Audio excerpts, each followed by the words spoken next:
Welcome to the deep dive.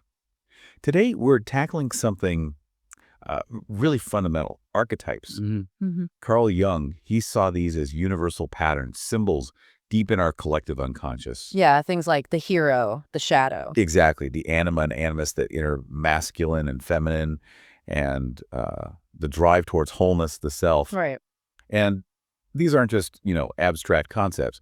They're seen as the structures shaping our experiences, our culture, offering paths to meaning, potentially. And it's fascinating, isn't it, how these pretty deep psychological ideas have, well, really blown up recently, Basically. especially through Jordan Peterson's work.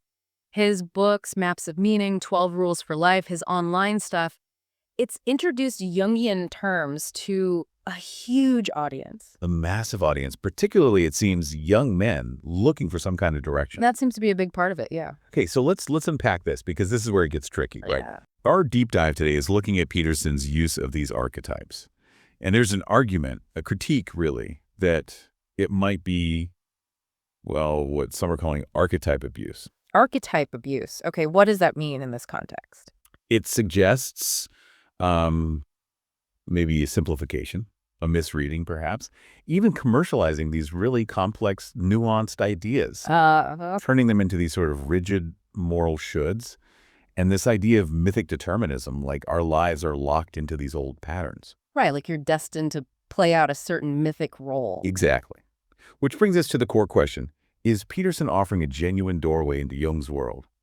Or is it more of a streamlined, maybe even distorted view? Are we getting accessibility but losing the depth? That's a really crucial question to start with. Because, look, initially, Peterson's work, it offered a lot of people something that felt like a map. A map, yeah. An antidote to chaos, as he puts it. Right, and archetypes become these landmarks on that map. Yeah. Very recognizable. Makes sense. But we have to ask, does that accessible framework maybe flatten the whole point of the Jungian journey, that individuation process becoming a whole self, which is messy and personal?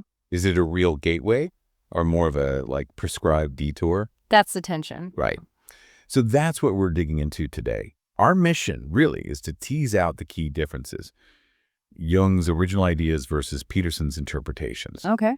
We'll look at Jung's foundations, contrast them with Peterson's application, analyze that prescriptive feel in his framework. And also the appeal, right? Why does this mythic determinism resonate? But also, what are the dangers? Exactly.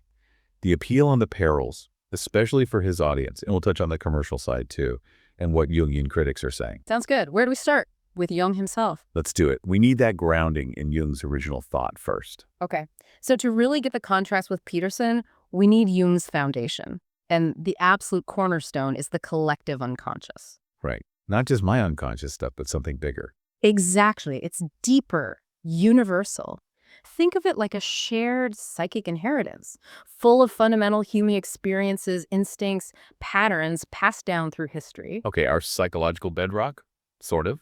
You could put it that way, and within that collective unconscious, that's where the archetypes reside. And crucially, Jung didn't see them as fixed images, did he? Like a specific picture of a hero. No, not at all. He described them more as innate, universal patterns, organizing principles, like potential structures, almost blueprints. Blueprints that get filled in by our own lives, our culture. Precisely. They're dynamic. They have a basic form, but the specific content comes from experience. They become active, take shape through us. Okay. And Jung pointed out several key ones. The self, that's the big one, really. The drive for wholeness, unity, the goal of individuation. That lifelong journey we mentioned.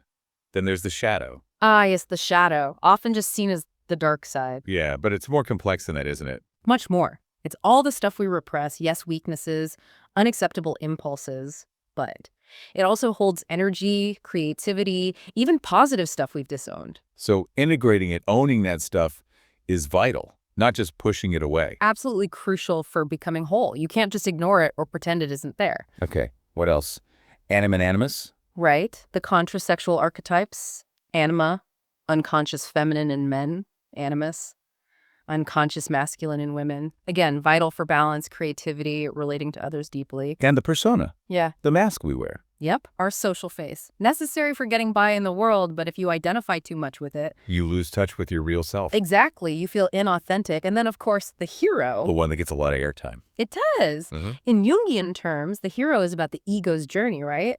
facing obstacles, confronting darkness, often symbolized by dragons, monsters. And through that struggle, achieving greater consciousness, transformation. That's the idea. It's a powerful metaphor for that individuation process itself. So individuation is really the core goal here in Jung's psychology. It really is that unique lifelong path to becoming a psychologically whole individual, realizing your true self. And Jung insisted there's no single recipe for that, right? Absolutely. He stressed it's a path each person has to find for themselves. It involves seeing our projections, separating from the crowd, integrating the unconscious shadow anima. Not a straight line, more like a spiral. Spirals is a good way to think about it, exploring around the core of who you are. So, yeah, deeply personal, individualized, not easily boiled down to 12 rules, perhaps. Precisely. And back to the shadow for a sec, it's not just about conquering the bad, it's understanding, accepting those disowned bits. That's where the energy and authenticity can be unlocked. Like opening that messy drawer in your mind you'd rather ignore. Exactly. Jung says, open it, see what's really there. So any approach that just says suppress the shadow or overcome it, Misses the point of integration. it misses the crucial point. And another big warning from Jungians: avoid archetypal literalism and inflation. Archetypes are symbols, not literal facts. Believing you are the hero, for example, that's archetypal inflation. Getting puffed up, losing perspective. Mistaking the map for the territory. Perfect analogy. You need to engage with the symbol, not become it literally. Right. And others like von Franz, James Hillman, they really hammered this dynamic, mysterious quality, didn't they? Warned against fixing the meanings. They did. Hillman especially critiqued literalism, saying problems arise when we force these fluid patterns into rigid boxes. The key takeaway from Jung is flexibility, potential, individual interpretation. Okay, so that's the Jungian foundation. Now let's turn to Jordan Peterson. Right. So Peterson, he builds his framework using Jung's language, but often with some pretty significant twists. Okay. His central pair, the big duality, is order and chaos. Order and chaos. We hear that a lot. They're presented as fundamental. Order is the known structure, maybe the great father archetype. Chaos is the unknown, potential, but also threat, the great mother, the dragon. Okay, so right away, that pairing is front and center. And the hero. The hero is the mediator, often linked to the divine son, the logos. The hero's job is to stand between order and chaos. How?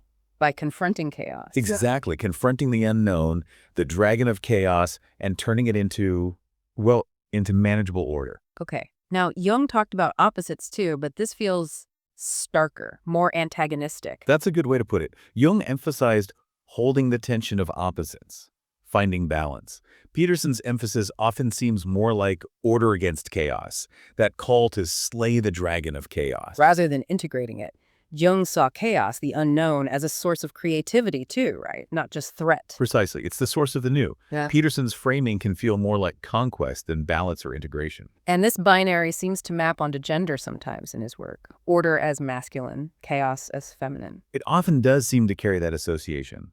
The Great Mother, representing nature, the unknown, can get conflated with the threatening dragon, which risks setting up this adversarial thing between masculine and feminine principles, which feels quite different from Jung's animus idea, where the goal is inner integration of both. Very different. Jung's focus is internal balance for wholeness, not an external gendered battle between cosmic forces. Peterson also really elevates certain stories, doesn't he?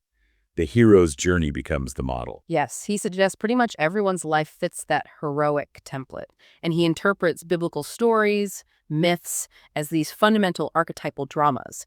They provide the blueprint for our choices. Like Cain and Abel, Adam and Eve. They become these examples of how to act or how not to act. Exactly. Paradigms for behavior for flaws. And he draws very direct moral lessons, often framing them as that battle, order versus chaos. Which might simplify some pretty complex narratives, imposing a kind of dualism. It can feel that way, reducing them to a single conflict model, which might not be the only way or even the primary way to read those original texts. And this focus, almost exclusively on the hero, does that risk sidelining other important archetypes? Jung had the sage, the caregiver, the trickster. That's a really critical point. If the hero is the main validated path, what about other ways of being, other facets of human experience? Does it create a kind of hierarchy? Yeah, are other paths seen as less valuable? It can feel implied. Even his take on the meek shall inherit the earth, interpreting it as those who have power but restrain it, or be a monster then control it. Always through that lens of controlled, heroic strength or aggression. It often seems filtered that way, yeah. Right. Simplifying ethics, simplifying the shadow, maybe. So we definitely see the shift from Jung's fluid symbols to Peterson's more defined, often binary elements in a kind of moralized, heroic story. Which leads right into this idea of the archetypal imperative, turning archetypes from insights into shoulds. Exactly, where Jung emphasized the unique, self-directed journey. Peterson seems to present life as these archetypal choices with clear right-wrong answers, that mythic determinism idea again. Precisely. Look at 12 rules for life. Each rule, often practical advice on the surface, gets loaded with archetypal weight. Like, stand up straight with your shoulders back. Not just posture advice. No, it's linked to dominance hierarchies, embodying order in the face of life's chaos, or set your house in perfect order becomes this almost sacred duty. The hero ordering his own little patch of chaos. Right. And that constant drumbeat of take responsibility, it becomes this huge archetypal command tied to his hero vision. And responsibility is important, obviously, but framing it as the heroic solution. It could be a heavy burden, couldn't it? Especially if it overshadows other needs, like dealing with the shadow in a more nuanced way. Absolutely. Jungian individuation isn't always about being conventionally responsible in that heroic mode. Integrating the shadow might look quite different. And the Slay the Dragon theme is huge. Overcoming chaos, personal failings. You found that supporter quote. Yeah. You must take the maximal suffering so you can slay the dragon and achieve your destiny. Or advice like, be the strongest person at your father's funeral. Presented not just as support, but as stepping into that archetypal strong role. It frames it that way, and often it presents these stark choices. You mentioned that query. You're either the hero or the devourer. Choose wisely. Wow. Yeah. And his take on Cain and Abel, rival responses to suffering. Abel chooses self-development. Cain, resentment. It becomes the moral choice we all face, supposedly. Between order and chaos again. Peterson often warns about chaos, even linking rejecting the unknown to siding with the devil. Which really moralizes psychological states, doesn't it? Feeling confused isn't just being confused, it's potentially a moral failing if you don't fight it heroically. It can certainly create that feeling. Shame, self-blame if you're not constantly ordering. And his readings of myths, biblical stories, they feel less like explorations and more like uncovering these eternal truths that act like moral laws. He often presents them that way, as concrete symbols of what's eternally true, aiming to build a universal morality from them. His interpretations gain this air of unquestionable authority. Making it hard to step back and question them. It can stifle that critical engagement, yeah. Questioning the rules feels like questioning ancient wisdom itself, so you see the pattern. Dynamic symbols become a more rigid moral code. Binary outcomes. Okay. And this framework, clear stories, moral rules, it clearly resonates with people looking for structure, for meaning. What's the appeal there? Well, the appeal is pretty understandable, right? If you're feeling lost, adrift. Which many people are. Exactly. Peterson offers these big explanations for why things are hard, why there's suffering, and then clear paths to being heroic. That can feel incredibly empowering initially. And his authoritative tone, presenting ideas as eternal truths, that must be comforting if you crave guidance. Very comforting. It offers certainty in uncertain times, but, and this is the big but, relying on that prepackaged script might actually get in the way of real psychological growth. How so? What are the dangers? Well, one big one is the certainty trap. Those clear roles, good versus evil. They feel good at first, but they might stop you developing the ability to handle ambiguity. Which is crucial for maturity, right? Life isn't black and white. Absolutely not. And Jungian individuation is all about embracing uncertainty, holding tensions. If life becomes just this preset archetypal battle, you're limited. You might struggle when things don't fit the script. Precisely. Another risk, an outsourced conscience. Meaning you don't develop your own moral compass. Yeah. Instead of doing the hard work of reflection, integrating your own shadow, you just adopt Peterson's system wholesale. He tells you what's right and wrong. And the pressure to always be the hero, slay the dragon. Huge pressure. It could easily lead to shame, anxiety, feeling like a failure if you don't measure up. Always trying to fit this ideal role. Could that lead to that hero complex, that archetypal inflation Jung warned about? It certainly could. Getting puffed up with the hero image, but without the real grounding in humility, self-awareness, shadow work. Because even the be a monster, Yeah. then control it advice. Right. It sounds like shadow integration, but could just become another performance within the heroic script. True shadow work is so personal, organic, not just following an external rule. Okay. And lastly, this simplification. Could it push people towards conformity? That's a real risk. If everyone's trying to be the hero according to one script, it discourages unique, maybe unconventional paths. True individuation is often unconventional. And slapping these simple archetypal labels on complex groups or ideas? Shuts down nuance, fosters us versus them. So yeah, when that initial comfort wears off, realizing the simplifications could be pretty disillusioning for some people. Definitely something to think about. And beyond the interpretations themselves, there's the whole commercial side of things. Absolutely. That's a significant piece of the puzzle. These ideas, meaning, self-help, archetypes, they aren't just discussed, they're packaged, sold. Right. The book titles alone, Maps of Meaning, 12 Rules for Life, full of that archetypal promise of guidance solutions. The marketing often leans into that heavily, making mythic wisdom accessible, exploring the hero's journey. It's a kind of commodification of these deep concepts. Turning transformation into a product. You see it in his lectures, his podcast, and definitely the online courses, self-authoring suite, discovering personality. Marketed as ways to fix your life, find direction. Pretty much. Positioned as purchasable services for psychological work, maybe not always explicitly Jungian, but fitting that overall transformative narrative he promotes, built on his archetypal readings. And his persona must play into this too, the way people see him. Oh, for sure. Many followers project archetypal figures onto him: sage, prophet, father figure. That guru status, intended or not, boosts the appeal and perceived value of what he's selling. Even the memes, the simplified sound bites, they build the brand, spread the message, even if they flatten the ideas. They do. And that simplification is almost required for the mass market, isn't it? Yeah. 12 Rules is inherently a distillation. It makes complex thought, like Jung's, more like easy listening. You reach more people, you can sell more accessible products. The marketing often follows that classic pattern. Life is chaos. Here are the rules, the meaning, the product. So it's like the quest for wholeness gets turned into a marketable package deal, using the allure of archetypes as a key selling point. That seems to be a fair assessment of how it functions commercially. And predictably, this hasn't gone unnoticed by people steeped in Jung's actual work. Right, the Jungian critiques. What are the main concerns? Several big ones. Literalism, oversimplification, departing from core ideas like individuation and the shadow, and imposing that moralistic frame. Okay, literalism, especially around gender. Yes, critics point to him interpreting archetypes, particularly male-female dynamics, too literally, potentially reinforcing stereotypes, rather than exploring inner integration like Jung did. And the order from chaos mantra being an oversimplification. A huge one. Critics say it misses the nuance of Jungian analysis. Sometimes he even connects archetypes very directly to evolutionary psychology, which is another layer of interpretation. And there's a concern he uses Jung's name for authority, while diverging significantly. That's a key point.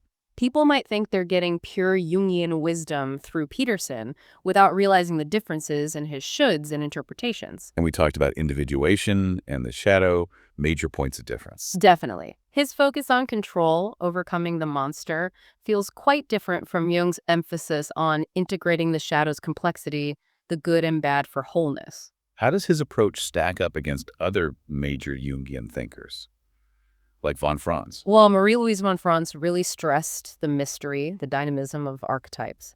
She warned against reducing them to fixed formulas. Feels very different from Peterson drawing definitive moral lessons. And James Hillman. Hillman, with his archetypal psychology, championed a polytheistic view, many archetypal forces at play. He slammed literalism and reducing archetypes to abstract concepts. His critiques seem very relevant here. And Erich Neumann, his work on developmental stages. Neumann really showed the complexity, the ambiguity within archetypes as they unfold, not rigid roles or simple good-bad binaries. So even online in Jungian circles, there's skepticism. Oh, yeah. A recurring theme is that Peterson's understanding of myth, his application of concepts, is quite distinct from Jung's. A feeling he might not fully grasp or represent core ideas accurately. The worry being that his interpretation becomes the only version many people encounter. Exactly. Obscuring the depth, the richness of the original work. It can feel less like exploring the psyche and more like promoting specific values and behaviors, rather than fostering that truly individual, unpredictable journey. Okay, so wrapping up this deep dive, it feels pretty clear. While Peterson has definitely popularized archetypes, For a huge audience, yeah. his interpretation marks a real shift from Jung's original vision. We've seen that tendency to move away from the dynamic, ambiguous nature of these patterns. Making them more fixed, more binary, often loaded with moral prescriptions, shoulds. Life becomes that archetypal battle. Hero, often male, versus chaos dragon, often female, with clear instructions on how to fight. And those potential downsides of mythic determinism are serious. That certainty might feel good, but it can stunt growth, outsource your conscience. Create shame if you don't live up to the hero ideal. Push conformity, lead to simplistic labeling. And we saw the commercial angle too. Mm-hmm. So ultimately, if you want to reclaim archetypes for what Jung intended tools for genuine individuation, it seems you need to move beyond those deterministic frames. Right. True Jungian work embraces the ambiguity, the dynamism, sees archetypes as invitations to explore your psyche, not commands to conform. It's a unique journey, Yeah, engaging the whole spectrum, light and shadow. it really is. So maybe the final thought for you, the listener, is this. Is the comfort of having a predefined mythic role handed to you, however appealing that might be. Is it worth potentially missing out on the deeper, messier, more challenging journey? Exactly. The journey of discovering your own unique archetypal landscape. Because it's often in that uncharted territory, that personal wrestling with your own depths, where the real gold is found.